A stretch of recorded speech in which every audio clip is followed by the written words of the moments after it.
Hello and welcome to another wonderful Wednesday webinar with the wisdom being dispensed this evening from an old friend, Rebekah Shaman, who has travelled all over the world bringing her wise words. And today she's representing the British Hemp Alliance, and she's been doing a massive amount of work for many, many, many, many years, pioneering to raise awareness about the climate and other industrial benefits of hemp and how it can be used. We were chatting earlier in the week. She's linked with the all-party parliamentary group on these kinds of things, and is doing absolutely pioneering work. Hemp is food, fibre, fuel, and medicine. And we've long been campaigning it since we did the first hemp conference back in 1992 at the Rainbow Centre. So without too much further ado, Rebekah's here to tell us about, in my book, the #1 climate solution. So Rebekah, thank you very much for coming. Tell us more. Over. Yeah, thank you very much for inviting me this evening to talk about hemp. Most people, when we say cannabis, think of marijuana or, the plant that gets you high, full of controversy, and really medicinal, has loads of medicinal uses, and the CBD for like health and well-being. But people forget the other side of cannabis, which we call hemp, industrial hemp. And industrial hemp has been a really important part of our history and the British Empire for hundreds of years. And so this talk's going to look at the history of hemp and how important it is, and how it was important in the past and important in the future. So I'm just going to share the screen, and I'm going to start this slideshow. So hemp is an important solution to reaching net zero. So the history of hemp. So basically, it all really started around Henry VIII and Elizabeth I. Henry VIII was one of the biggest proponents of hemp, and he declared that everyone had to grow one rood, which was 1/4 of an acre, of hemp in anyone who owned land. And this hemp was used to build the maritime industry, basically the military industry, the maritime industry.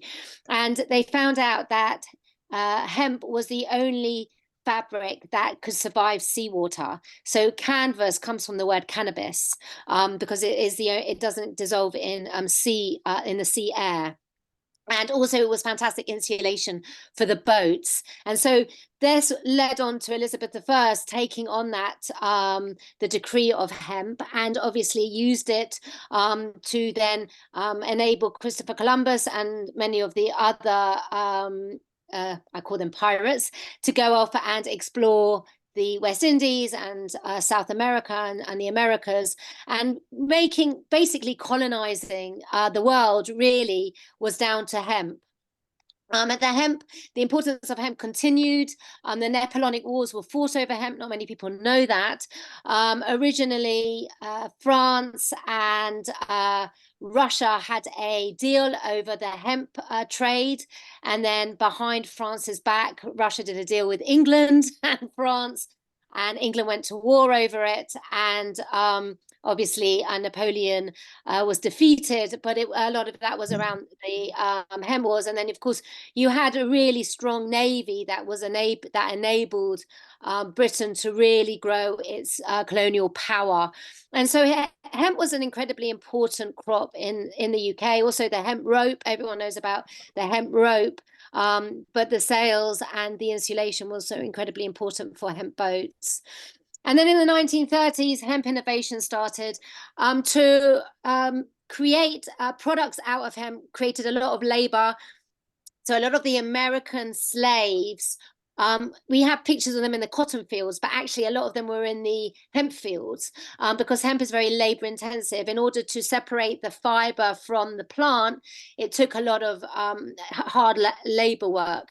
And what they would do is they would ret the hemp for 6 or 7 weeks in the field, and then they would have to thrash it to remove the fibers from the hemp. And this was done by slave labor. But of course, when the slavery was abolished, then machinery had kind of came along. And in 1937, Schlichten brought out a machine, a decorticator, that you could put the hemp in green and it would separate the fibers out and you would get fibers out on the other side. It was a completely revolutionary machine for hemp. And in 1930s, Popular Mechanics called it the billion-dollar crop because of the amount of products hemp could produce once you had the machinery in place. This then also inspired Henry Ford, who said, why use up the fields which were centuries in the making and the mines which required ages to lay down if we can get the equivalent of forest and mineral products in the annual growth of the hemp fields?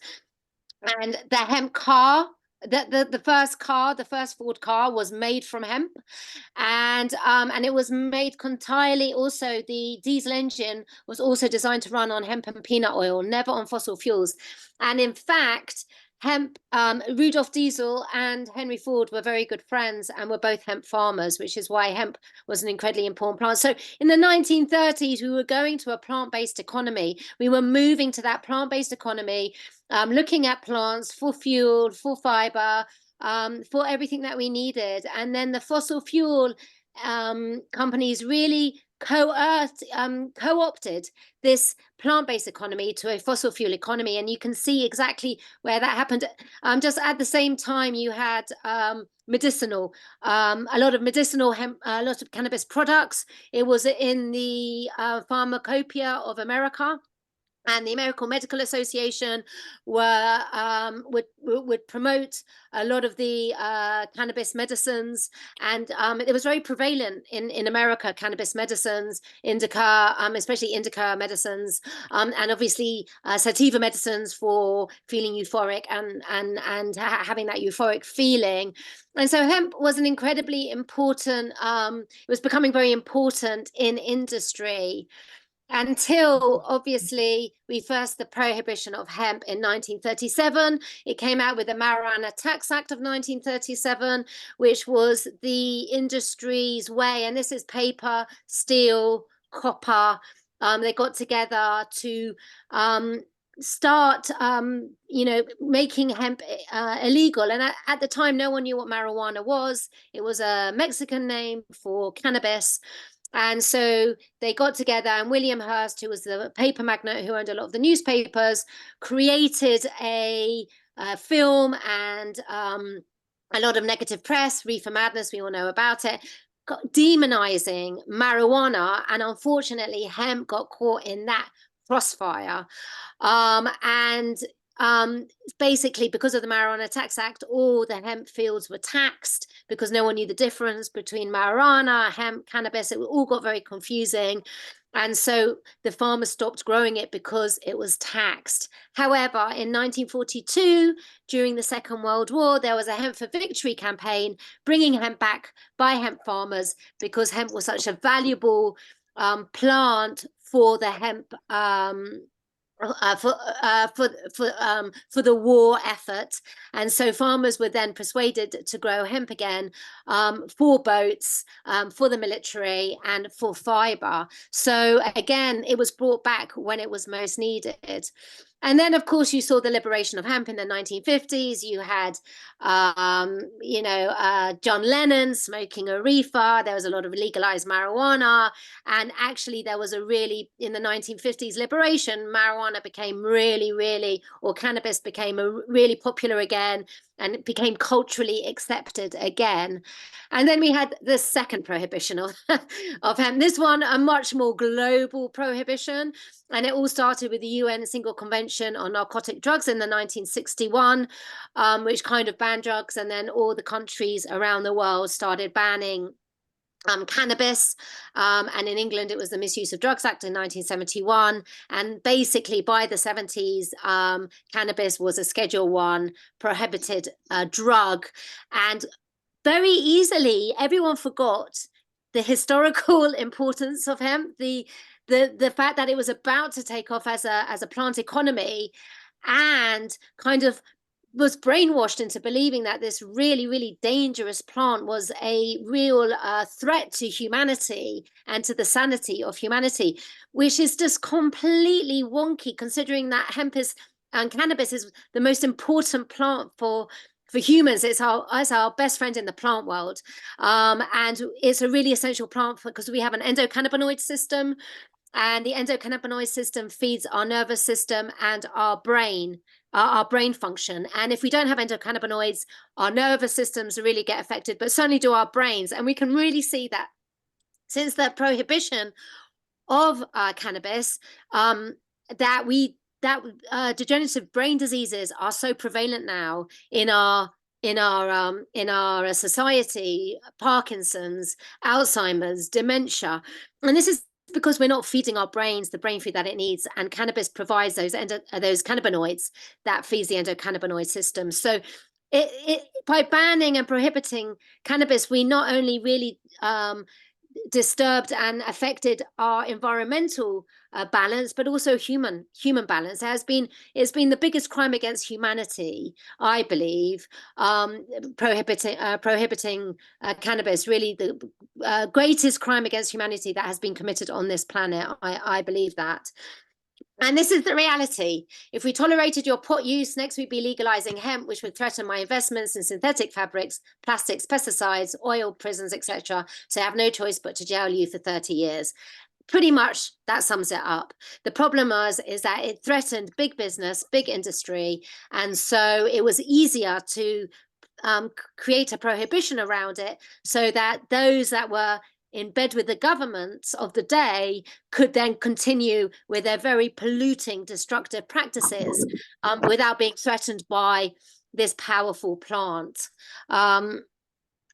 So then we go into where we are now. So we're in a serious problem on planet Earth right now. We're an environmental issue. We've got the problem of deforestation, which is really enormous. In fact, the EU have just brought out some legislation in 2023 to ban any crop that's creating deforestation. So any company that's seen to be deforesting land with coffee, cacao, or soya are now going to be able to be prosecuted, which is a huge movement forward, but so late in the day. We've got carbon. I mean, the atmospheric carbon, but not so much. Even pollution in the atmosphere is just so high at the moment, creating obviously a rise in temperatures. Bringing down global temperatures is what's really essential right now in order to stabilize our planetary climate. And so carbon is really important to stabilize the carbon in the atmosphere and also the pollutants in the atmosphere. Another really big situation that we're facing is degraded soils. There is a book out that says we've only got 60 harvests left. I'm not sure if that's quite catastrophizing, but we certainly don't have hundreds of years left with our soils. Our soils are massively degraded, a lot to do with monocropping, pesticides, and the herbicides, and the way we completely destroy and rape our soils. And actually, we've really lost sight of how important healthy soil is for humanity. And there has been a movement now to bring the focus back to healthy soils. But obviously, this is a huge concern if we are growing food. And actually, we're now starting to see 3D printed food coming out.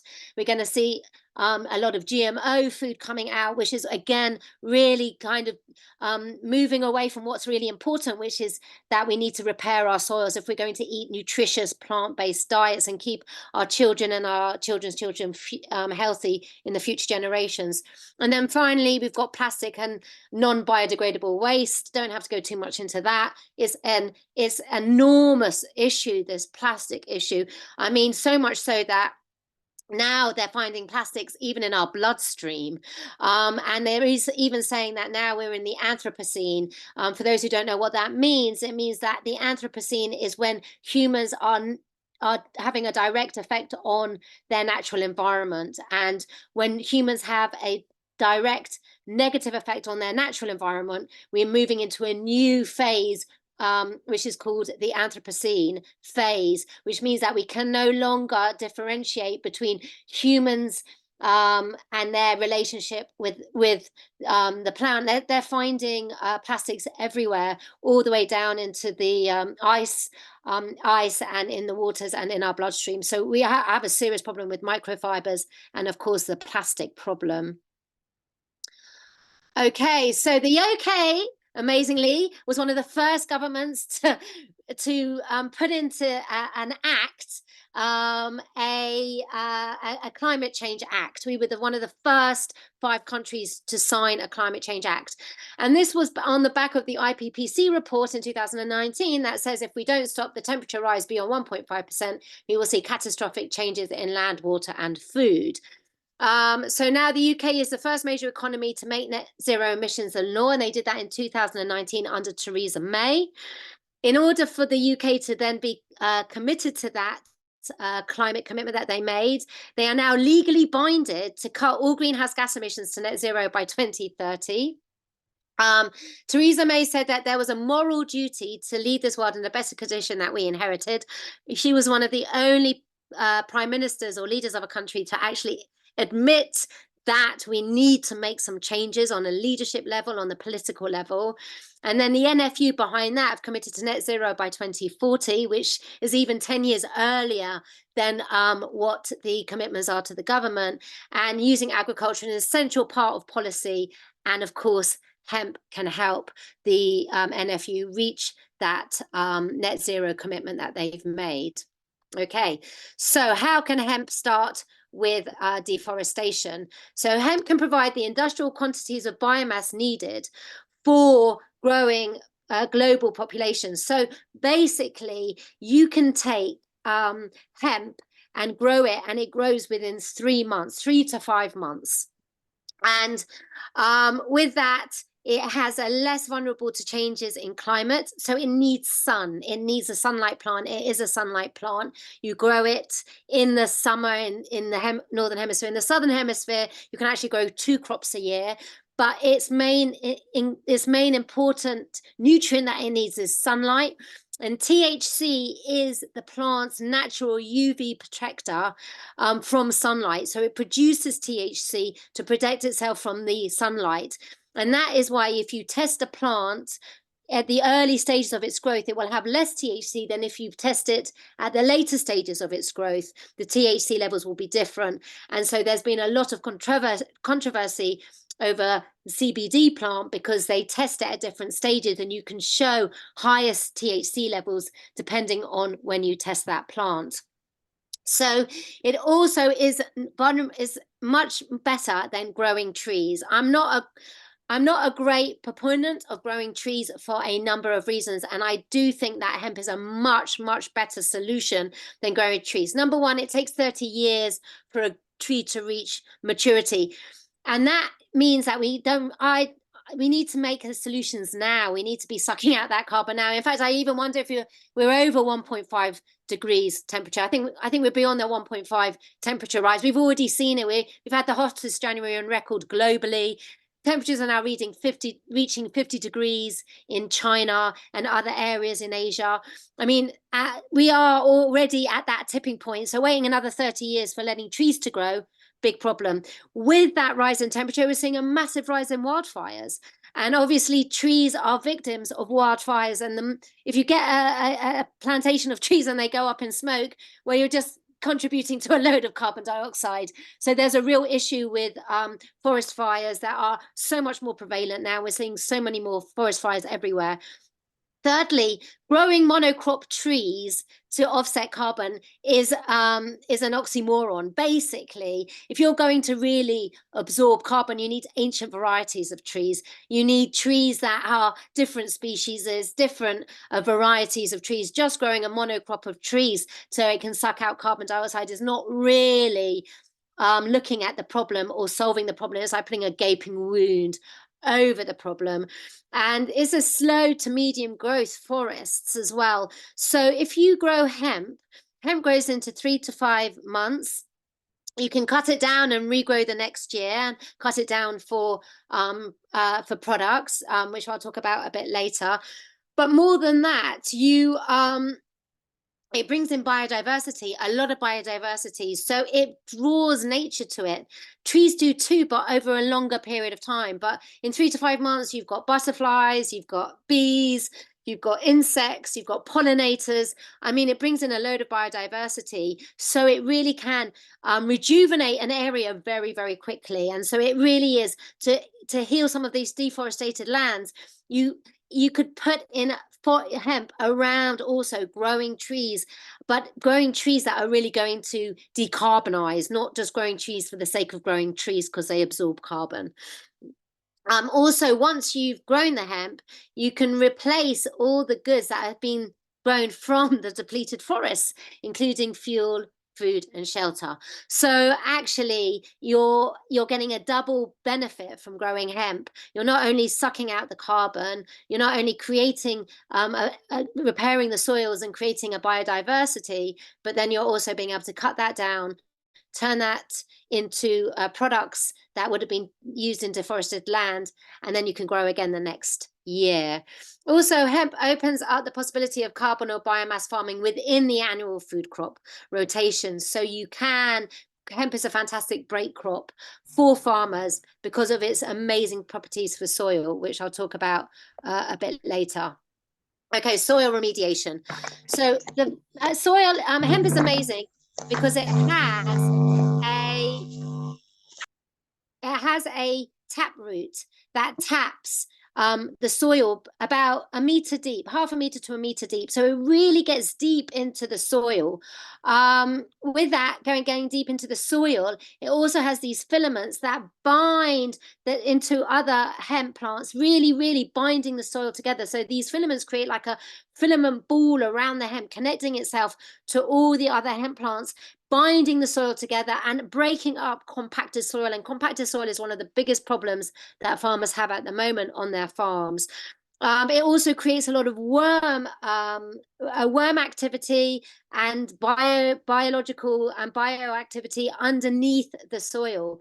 It encourages a healthy wildlife and ecosystems because it brings in that biodiversity. And because you don't need any pesticides or herbicides, it only needs water and nitrogen, and it needs nitrogen. But then you can put a clover cover crop before you grow the hemp. So you put in clover, you plow in the clover, you put in the hemp, you're going to get a nitrogen-rich soil. And then you put in the hemp. And not only that, but this root, because it taps so deep, is a phytoremediator. It sucks out the toxins from the soil as well. It's one of the deepest roots that a plant can go. And if you get one of the really sturdy Eastern Europe varieties, the fibre varieties, they go like 5 meters tall. In order to grow 5 meters tall, you have to have a root that's going to be deep enough to sustain that strength. And a lot of the hemp is like trees, and so these roots are really strong. In fact, their gunpowder was made from the hemp root.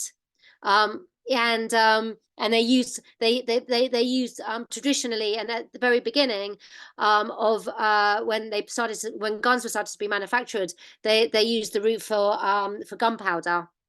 And it was also the root is also very powerful, also has a lot of medicinal benefits as well. In fact, the root is illegal as part of the prohibition on hemp. The only thing that isn't prohibited under the UK hemp laws is the stalk and the seed. Everything else is prohibited, including the root, which is, I think, very interesting because we don't have any use for the root at the moment. Okay, so let's dive a bit into the benefits, the carbon sequestration or the carbon benefits of hemp. So 1 hectare of hemp can produce 11 to 13 tons of stem and over a growth period of 4 to 6 months. And this is what I'm talking about. This is a hemp field, hemp forest. It grows enormously. So you can imagine what the root would need to look like in order to sustain the heaviness of a hemp plant like that. Every hectare used to grow industrial hemp stems is 5.8 tons of carbon are sequestered from the atmosphere. We worked that out. It could be 5 to 11, depending on the variety of hemp. Obviously, hemp, like the picture here on the side, is going to be sequestering a lot more carbon than if you're growing for seed, which is a bit more of a dwarf plant. So it varies depending on what seed variety you're using, and how much it's and how tall it grows. But it's between 5.8 to 11 tons of carbon per hectare. And if you think about it, most people in the Western world, in America, they have about 13 tons of carbon. One individual uses up 13 tons of carbon a year. I'd say in England, it's probably about 11 to 12 tons of carbon per year, but we're not as heavily gas guzzling or fossil fuel absorbing than America. So 1 hectare of hemp can basically offset one person's yearly carbon intake. The roots and the leaf mulch are left in the soil, which sequestrate a similar amount of carbon. So you're not only getting the carbon out of the atmosphere, but you're also getting the carbon in the soil, which is often forgotten in this carbon debate. And so if you're talking about 11 tons, 5.8 to 11 tons in the atmosphere, you're talking about an extra 5 to 11 tons in the ground as well. It's a lot of carbon that can be sequestered out of the atmosphere per hectare per year if you're looking at a yearly crop. So really hemp is an amazing plant for carbon sequestration.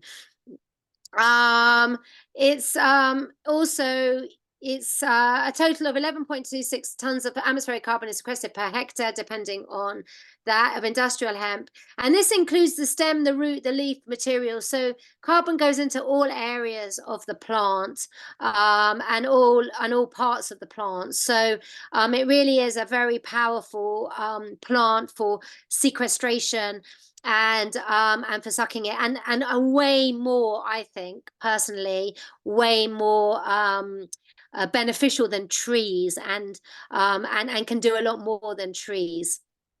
Okay, so we're going to go into some of the things that we can then turn hemp into. So it has all these amazing properties. I'd also like to mention that it also is fantastic for brownfield sites and for phytoremediation.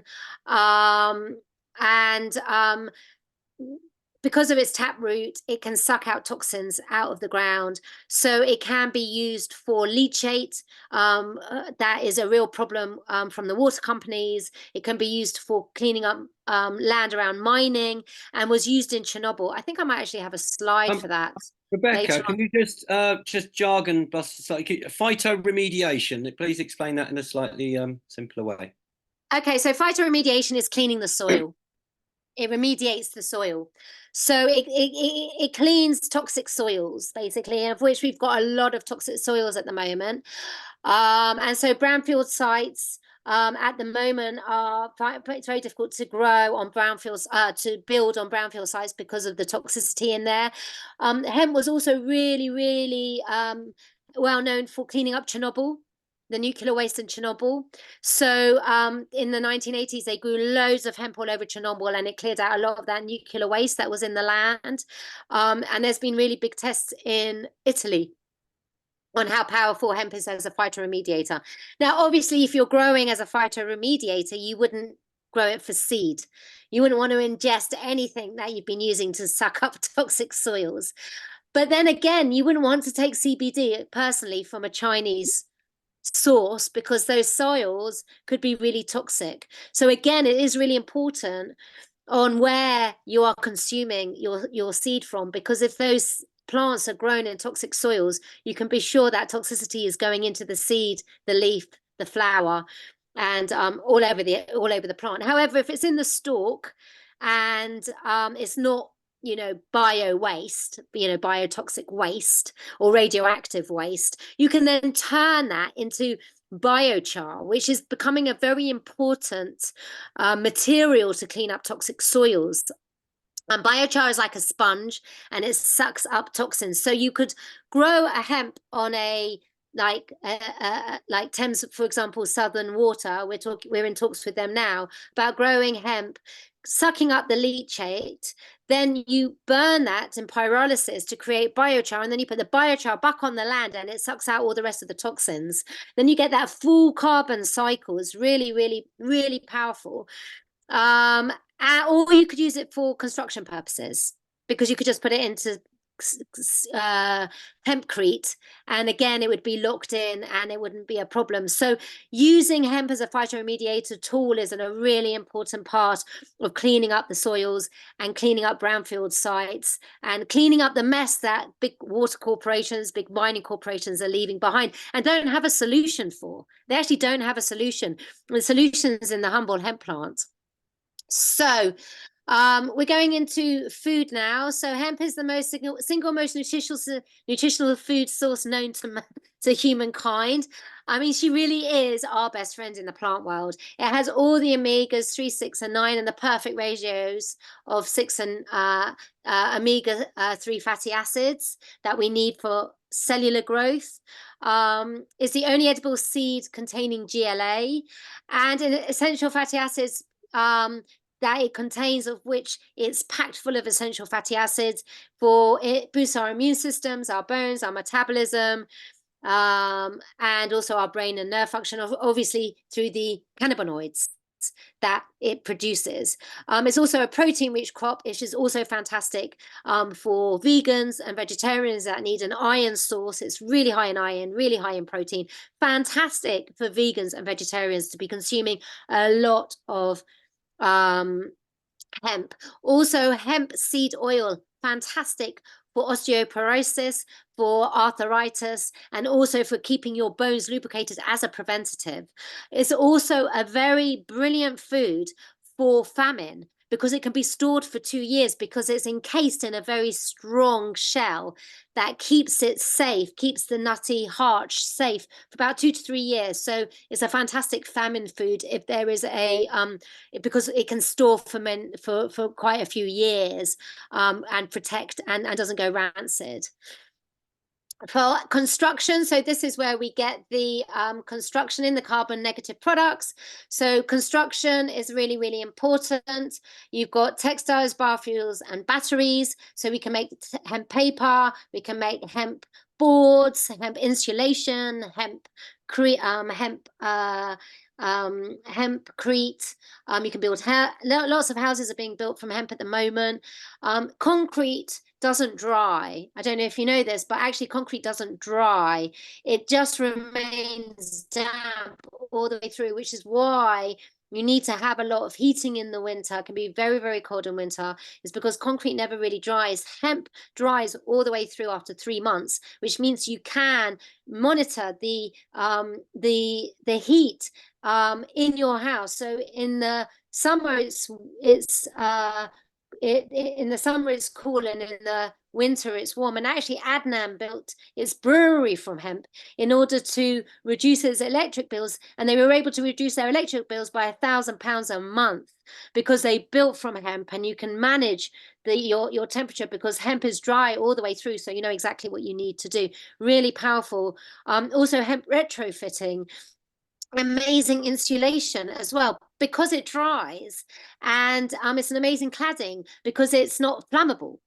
So they should have been making all that flammable, toxic cladding that's all over all these buildings in London could have been made from hemp. I mean, it's just, like I said, a crime against humanity. You can textiles, you can make obviously clothing from hemp. Again, hemp is an incredibly hard-wearing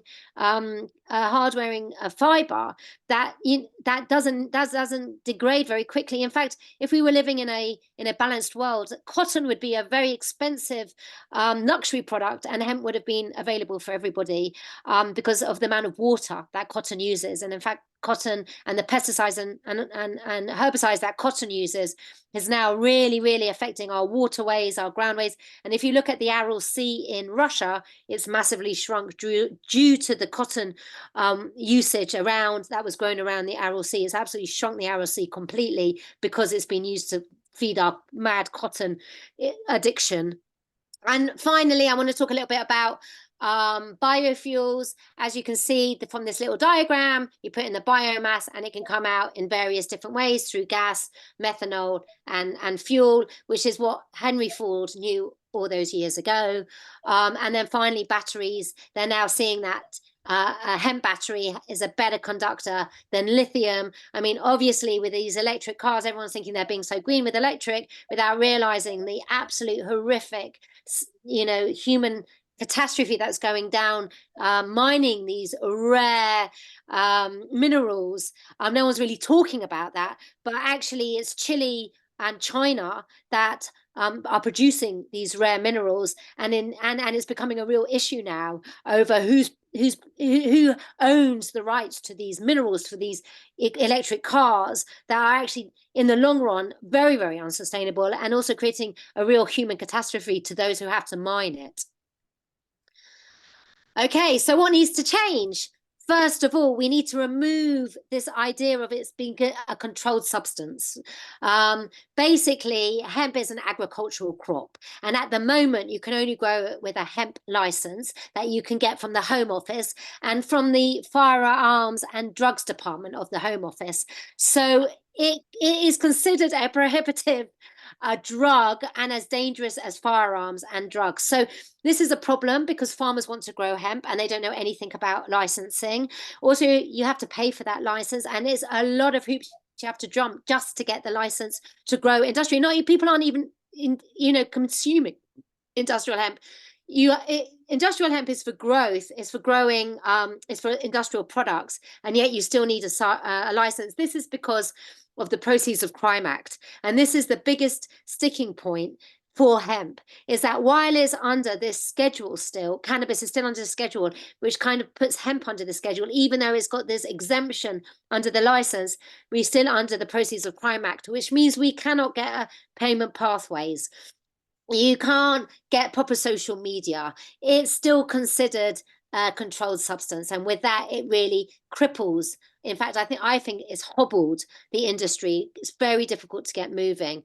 And the second is the utilization of the whole plant. At the moment, under this license, you can only harvest the stem or the fiber and the seed. You cannot harvest the leaf, the flower, or the root, obviously missing out the most valuable part of the plant, which is where the CBD is contained in the flower and the leaf. We should be having access to the flower and the leaf to enable us to, this is where the cannabinoids are. This is what we need for our endocannabinoid system to feed our nervous systems and our brains, and we are not getting access to that because there is prohibited.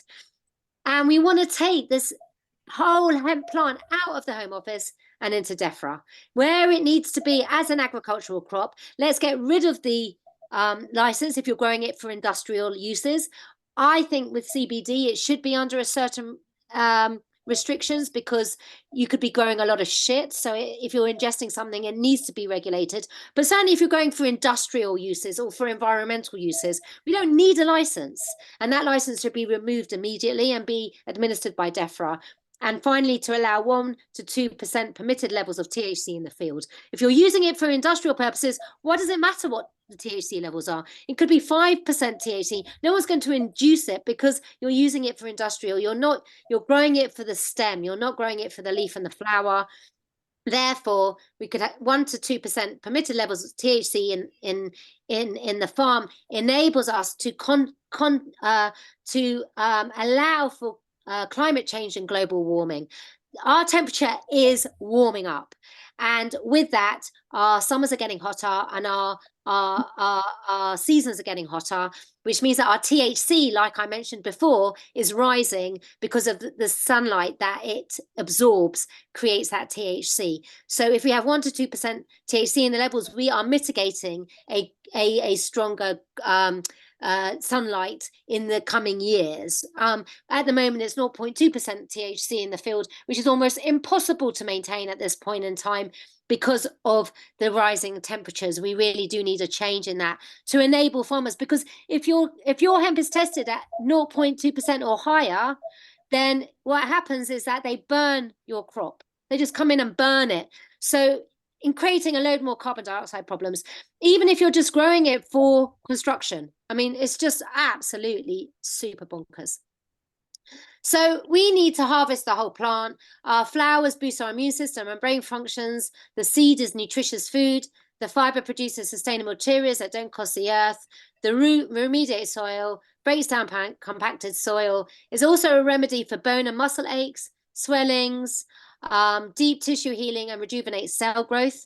And also British farmers can economically benefit from the whole plant, giving them an extra added value, because what they can do is they can grow hemp as an environmental tool.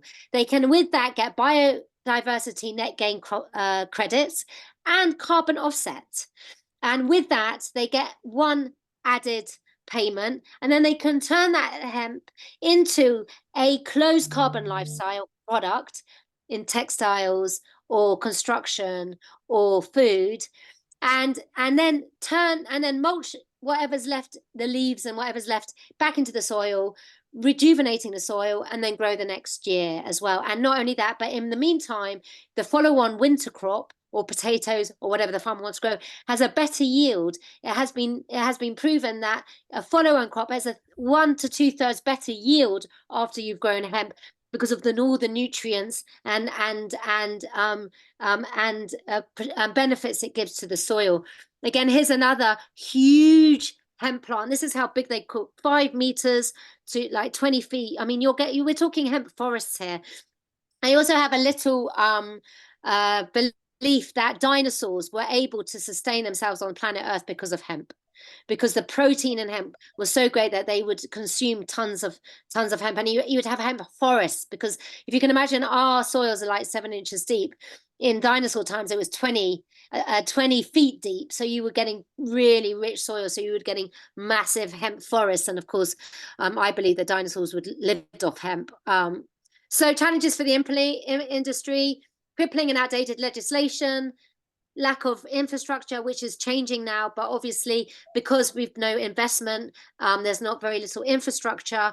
That's all moving forward now, and we're getting processing plants grown in Scotland, down in southern England. We've got a processing plant in Bristol in southwest, and we've got 2 up in the north in Yorkshire, and it's growing now mostly because of the construction industry. Kingspan recently acquired Hempflax BV. Hempflax BV is the biggest hemp company in Germany, and it was recently acquired by Kingspan, because the construction industry under law now have to have part of their material has to be environmentally friendly, and hemp is an obvious. They don't have any alternatives but hemp. So already Kingspan are jumping ahead of the game by acquiring hemp, which means very quickly we're going to see hemp construction coming in super fast as an alternative to concrete. And with that, you're going to see bigger, more processes coming. A lack of education and research, obstacles to banking and investment. We need better government funding, support and assistance. I mean, without that, there's no incentives, and it's just incredibly hard with this Home Office license, and the government's just dragging its heels all the way through. Even while we can see Germany legalizing recreational cannabis in the last couple of days, here we were one of the first countries in the world to give hemp a opportunity, a license in 1998, and we are the last country pretty much to really recognize its benefits on all its levels. We are really lost the market share that we could have had if the government had seen the financial economic benefits of hemp and cannabis a few years back. No united voice, unfortunately. We don't really, there's a lot of backstabbing in the industry, and we haven't come together as a really united voice, which I think could have definitely helped the industry push the agenda further forward. So I am managing director of the British Hemp Alliance. Our aim is to lobby government. I'm on the Secretariat Advisory Board for the APPG group for CBD and industrial hemp. We educate on the importance of hemp, and we connect the industry from seed to shelf. And our aim really is looking at how we can use hemp within the environmental net zero debate that's going on in discussion, and looking at hemp as a carbon offsetting tool and as a carbon cropping tool. And we're part of DEFRA's 5 million funded project called CHCX3, if you want to look it up. And they're looking at willow, hemp, and flax and miscanthus as carbon cropping tools. Hemp has been included because we have such a strong push for hemp. So it is now being recognised by DEFRA, and we are doing the knowledge hub for hemp. So we're creating a massive knowledge hub that anyone can go to find out more about hemp as an environmental tool. And our aim is to provide a healthy hemp industry for now and for our future generations. So thank you so much. There's a lot to pack in, but I've left about 10 minutes for any questions you may have. Brilliant. We can flow over by 5 minutes or 10 or so if we need. But absolutely amazing, Rebekah. You are pioneering, and you know that you're on the all parliamentary group is fantastic. Absolute fountain of knowledge there, and it really is. You know, it is the #1 climate solution in my book. So if you've got a question, there's a reactions button down the bottom. You can raise or lower a hand. Julian Swindon, first off the mark. You can do it like that. Julian, do you want to ask us a question? Over. Thanks, Rebekah. Great collection of information there. I was just wondering, I mean, obviously you deal with the all-party parliamentary group and things like that. I mean, are there any universities involved or any academic type studies with references and things like that? Because there's a lot of good information there, but some people will be skeptical, and it's useful to have, you know, it backed up by science and things like that. Absolutely. So Cranfield University has done quite a lot of studying. The University of York has done a lot of they're really pioneering a lot of this hemp information. If you go onto the CHCX3 project, it's being run by NIAB, and the NIAB and the BBCO. Sorry, I can't remember the acronym right now. But if you look it up, CHCX3, you will see a lot of information there. If you want to email me, I'm happy to send some information over if you've got anything specific. But yes, there's been a lot of interest from universities looking at this, and actually that is why DEFRA has enabled hemp to be part of this huge funding project that they've done. It's millions, it's about £2 or £3 million funding project looking at carbon cropping using hemp, and that is because of the work that's been done in the past to bring hemp into as a serious agricultural crop without interest in, and obviously like you said, serious examples and research, it would never have been included. Yeah, thank you very much. It would be great if you could get some of that on the website. I had a browse of the website as well, looking for links to that and stuff. So I think it would probably be a very good idea to get them. Thanks. Brilliant. I think Helen's got something, and then Old Jai has got something. Helen and Old Jai. Yeah, your passion shone through with your presentation. It really did. I know that we don't like hemp in this country, although they're starting to do some things. What are other European countries like, or, you know, is it just the UK that's particularly sticky, or is it very common all over Europe? I mean, England is the most backward of all the countries. I mean, for example, Australia, hemp is in the health department. I think we're the last country that has hemp in the Home Office still as a national security issue.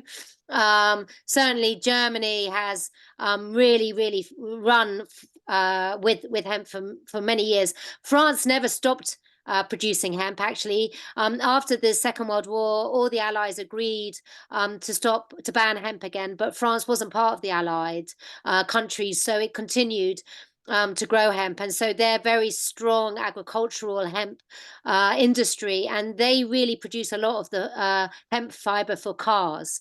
And I think for Porsche, for Mercedes, for BMW, so they've really cornered the automobile manufacturing, and of course because hemp is a very light fabric.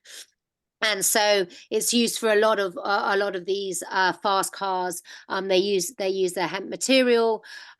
Again, if you look at America, Canada, I mean, they've all rolled back their cannabis. Their cannabis laws. Now we're seeing recreational in Germany. I think it's going to be very. I mean, the Netherlands never stopped, and we are the only country we only grow about maybe 2,000 hectares, even less here. And actually it's because it's so difficult to get a hemp license, and there is no support from the government. And so there is no incentives, and that is a big problem. But all over the world, hemp is being rolled back and it's being legalized. Most of South American countries have now legalized it. Canada's legalized for years. America's legalized. Most of Asia's legalizing it now. Thailand's legalized it. So really, we stick out like a sore thumb, really, which is ridiculous because hemp is what made British Empire great. And if they had just jumped on the bandwagon like 6 years ago and really run with it, we could have been a real leader in it, and it would have brought billions into the economy, billions and billions. I mean, if you look at I've got some of the statistics here, but if you allowed for recreational cannabis, I mean, the amount of jobs you would be creating, the amount of money and taxation you'd be creating, same with industrial hemp, the amount of jobs you'd create if you created that industry is enormous, and it would really support the farming community. So unfortunately, England is really missing the boat, and this is why we've been pushing this for so hard for so long. But actually after a while it gets quite exhausting because we get the same old rhetoric, and unfortunately I can't see anything changing with Labour, because Keir Starmer has made it very clear he loves a war on drugs. And if you've got to love a war on drugs, then I'm sorry, that is so unvisionary. And so right now I can't see how we're going to get out of this real funk that we're in here in the UK. Yeah, Well, I'm going to say just one other quick question. How resilient is hemp to climate change? Very resilient. Very, yeah. Very resilient because it needs sunlight. Yeah, well, it needs a little bit of water and sunlight. Crops might get flooded one year and not enough water the next year. Is it a good crop for that? Yes, I mean, for we only grow hemp in the May to August, September. So you know, chances are obviously if it's a flooding, it's going to destroy a crop. I mean, you know, too much water, it might sustain some of it, but it's a very hardy crop. It doesn't need pesticides or herbicides. It needs a lot of sunlight. Obviously, if you're going to grow it and it's going to completely get washed away by a flood, there's not much you can do. However, in Nicaragua, there was a hemp crop grown, and Hurricane Mitch kind of raced through Nicaragua, destroyed 80% of the country's crop, but the hemp crop survived because the root system bound together and kept it in the ground. So it survives like high winds and that kind of climate change. But obviously with water, I'm not sure if we'd be able to benefit from that. Rebekah, I think OJ had a point there, and you are so full of knowledge. We really, we've got to get this knowledge out there more. OJ, did you want to say what you? Yes, I put it on the chat that I mean, only an hour is obviously not enough. You were in order to cover everything you wanted to cover, you were going too fast, and I mean, I'm absolutely fascinated. I would love to have a longer session on it. If it's possible, maybe half a day, minimum half a day. Obviously, 1 hour is not enough. And one question I was going to say, because it needs a lot of sunlight, does it mean that, for instance, somewhere like the UK, if somehow the legislation changes and we start growing it more, does it need that it needs to be planted indoors? It needs to be grown indoors rather than outside. No, we have sunlight. We have sunlight in the UK, believe it or not. No. We have a lot of sunlight. Believe it or not, the weather isn't really that bad here. If you look at it, it's actually some of the warmest weather on record so far. With limited rain. So it's not. certain areas there's a Okay. lot of rain, but in the summer, absolutely not. It shouldn't be grown indoors. If you're growing indoors, you're needing artificial light, which is a lot of energy, which is Yeah. a lot of extra stuff. It grows really, really well in the UK. Like I said, under Henry VIII and Elizabeth the first time, it was a prolific crop. It was illegal not to grow, and you could pay your taxes with it. It has always been. It's an outdoor crop, and it needs to be grown in soil. Yeah, Yeah. I mean, there is Okay. so much here, really. I mean, there's so much knowledge just packed into the air, and old Jay's I right. know, It really needs a one-day seminar, and to me, there's been the smoke screen, the whole smoking story, absolutely, miss over what we really should be talking about. I read a book back in the 90s called The Emperor Wears No Clothes, and it talked all about why it was made, the prohibition, and how it used to be grown, like the history you've gone into. But really, it is the #1 climate solution. This thing can absorb 40 times the CO2 of trees and other plants. It can clean up soils. It can hold the edges of deserts together. All the stuff we're polluting and pumping plastic and microplastic out into the ocean could be made out of biodegradable hemp. Look at all the things we could be doing in the construction industry. And really what you're bringing up for me, there was one great phrase you used, Rebecca, was, they co-opted a plant-based economy into a fossil fuel economy. Everything we're making, the oil into plastics, the cars that are polluting everything with the fossil fuels could be run. You could be running your hemp oil on, you could be running your vehicles on that, there is so much here that really is the #1 climate solution. And we need every country, every nation, every department, and globally to wake up to that. This is the major solution, and we've really got to plant it very, very fast. So it's something we really want to help and promote in any way we can. We're chatting with Rebecca earlier. How do we make it easier for groups to apply for these hemp licenses? It's £500 apparently, but if we can game the system a bit more and get more people doing it, and it should move from the Home Office to Jeffrey, as you say. Any more feedback or questions? We'll roll on a little bit, because anyone else want to feedback, comment, anything on what you've heard tonight? Absolutely fascinating. Kenny, I know you said you're involved with some things, particularly on the medical. Apparently, people who've got cancer, it's been helping people. Yeah, we're using THC with a daughter at the moment who's got vaccine damage and has had it for 3 years now. So we're trying to find the level where it's going to help her as well. But it's just a massively underutilized plant. I completely agree. And thank you, Rebecca, for everything you've given us here. Loads of information, and for the work you're doing too. I did hear somewhere that some hemp growers I heard of through another friend had their crop destroyed a few years back. And I guess that's because there was too much THC in it. I've also heard that there's, yeah, okay. So there are, would you be surprised, friends of the Tory government who have actually got the rights to grow hemp in various parts of the UK. I don't know how true that is, but it wouldn't surprise me at all, I'm afraid. Well, actually, to be honest with you, GW Pharmaceuticals, if you want to go into a little bit into the cannabis story, GW Pharmaceuticals was funded by British Sugar. Right.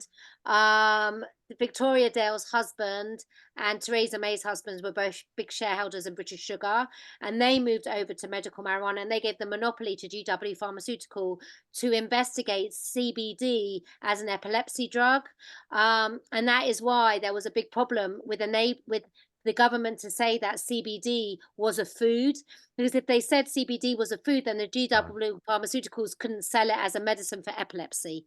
And really and so they put a lot of pressure on the government. And this is why the farmers and everyone really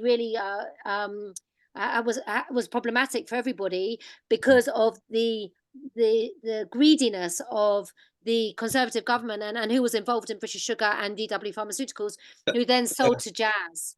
It was something about the Victoria lady you mentioned. I think she was the she was a drug czar. Drug czar, and her husband was one of the biggest things of GW Pharma. Yeah. So they were. So she was busting people for holding an eighth of marijuana for their cancer or their medicine, and on the other side, thinking it was okay to grow medical marijuana. And that's what the problem is. There's a real disconnect between medical marijuana and recreational cannabis. And I went on LBC actually with Ian Dale, and I said to him, you know, how do you not know that most of those people who are smoking marijuana or cannabis are actually smoking it for medical? They just can't get access to it. And if you allowed access to it, you would see that probably most of the people who are smoking it for medicinal purposes. And you got a monopoly.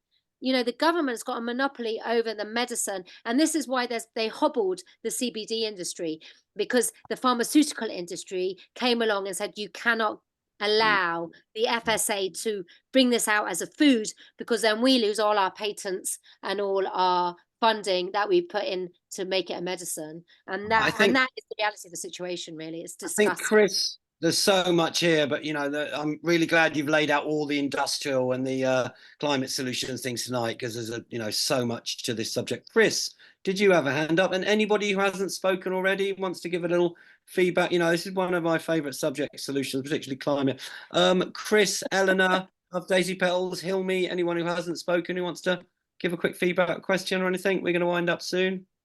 Yeah, no, I did have my hand up because I was going to come in to speak to Ken to say about Drax, who's our local MP, and how he's monopolising, the hemp, and he's got quite a few fields and things like that. But Rebekah then contextualised it all, so it's all been said. Well, interesting. Yeah, we I went to shared. Drax. Yeah, so Say that again. Sorry. Interesting. We went to Drax because we had some hemp. And we wanted I shared the paper from 2 years ago that he put into Parliament. I shared it in a chat a minute ago.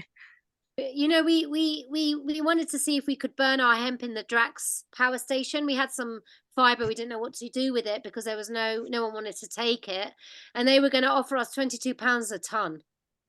I mean, it was just ridiculous. I mean, he is really evil. Drax is really is, yeah. And some of the stuff that's come out recently it's disgusting. They should have, and again, crime against humanity. Unfortunately, you can't sue a corporation, or you can't put a corporation in jail, so they get away with it. But Drax really is evil. It's so evil. You can sue some corporations, I think, but they get away with paying some fines for doing some horrible stuff. You can't jail them. You can't jail them. Love Daisy Petals. Is that? Hey, hiya. Hiya, darling. Hiya. I just wanted to say a huge thank you for today and for all that you've informed us with, Rebekah. I missed most of the start of it, sorry, but what I did catch was just like amazing, and it's wonderful that you're part of the APCT and pushing for this, because as you said, it's something this country was built on over centuries, and the power of the pharmaceuticals and the building industry and the concrete and whatever, who don't want us to have hemp. We need to break that. And I think what you're doing is so important, but I think we need to do a lot more and get everyone involved and break the system, totally change the system. I don't know how we're going to do it. I mean, I've been pushing this for so long. You would think it would be an obvious, you think it would be obvious that they would just put it into DEFRA. I can't understand why they won't. There's no real, even DEFRA don't understand why they won't. It's just the power of money and the sway that these corporations and industries have. The power is just incredible. And that's what we need to take. We need to take back the power to the people. And I think one of the most important lessons I think you need to keep sharing is that we're all taxpayers, and as taxpayers, whether we're in work or out of work, and as taxpayers, we pay the wages of the Prime Minister and everyone in government and everyone who's preventing us from doing this. And the big problem, sorry to interrupt, but the big problem is that even Labour won't do it. No one will touch this. This is our big problem. It's not even, I know they were paying our tax and everything, but it's beyond, the problem is this war on drugs, this idea that they're not going to get out of this, and somewhere down the line, unfortunately, I feel Keir Starmer also is in the bed of some of the big corporations that don't want hemp to be. I think he's even reneged on his 28 billion pound Yeah. promise of the environment. So he doesn't give a two arses Yeah. about what's going on Yeah, with the well, environment. that's Unfortunately. precisely the point. It doesn't matter. It doesn't. It's a two-horse race, Labour and thing, and it's not even that anymore because Keir Starmer is the established. Yeah, Is he's the that establishment. he's the Yeah. establishment. In And fact, if Corbyn had got in, then there would have been a massive sea change. Unfortunately. OJ is asking, are the slides available, and saying she has to go for another meeting. So we're just Yes. any That was final it. comments Great. from people there? Rory, Eleanor, anyone Thank you else? very much. I have to go. Yeah. Bye. And Thank then you. thank you, OJ, for coming. Bless up. Anybody who hasn't sent us their email, direct message me in the chat. Helen's got something there. Thank you so much, Mary Ellen. Yeah, Nice. I'm just thinking, I don't know whether we're confusing the MP Drax with Drax the power station, but on Drax the power station, you might like to answer their consultation where they're going to give Drax loads of funding, and I saw somewhere they get 36% of the renewables obligation goes to Drax to burn wood. And if anyone really feels like something to do this evening, it's you've got till midnight tomorrow to answer the consultation. Amazing. And I've shared the link. Thank you. Thank you so much. Rebecca, if there's any way our, whatever you want to call us, environmental movement, direct action movement, solutions movement can help in any way with the work you're doing, then our network of 30 years is at your disposal. We really need, this is the listening out there, people, this is, in my book, and I've been environmentalist for 30 years since the 1992 Rio Earth Summit, this is the #1 climate solution. And we've got to all get behind it, and we've got to really push it really, really, really hard. All right, folks, I think we're just about on the hour there. Yeah, thank you so much. Thank you for could go inviting me, on. Phoenix. Let's raise the seminar. Your fans want you back in the physical next climate. Rory, did you want to share anything there? What did you think?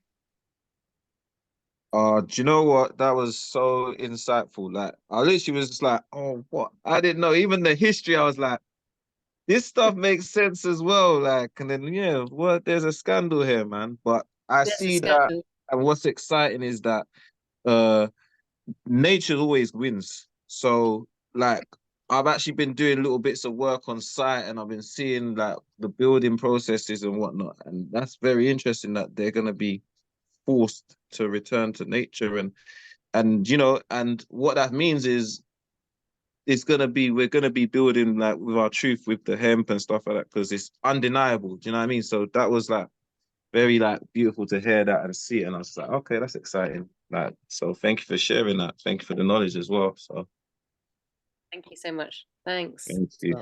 It's been a pleasure. It's actually been really lovely to dust off that presentation. It's been a couple of a year or so that I've actually been presenting it, so I'm really glad it's kind of inspired me actually.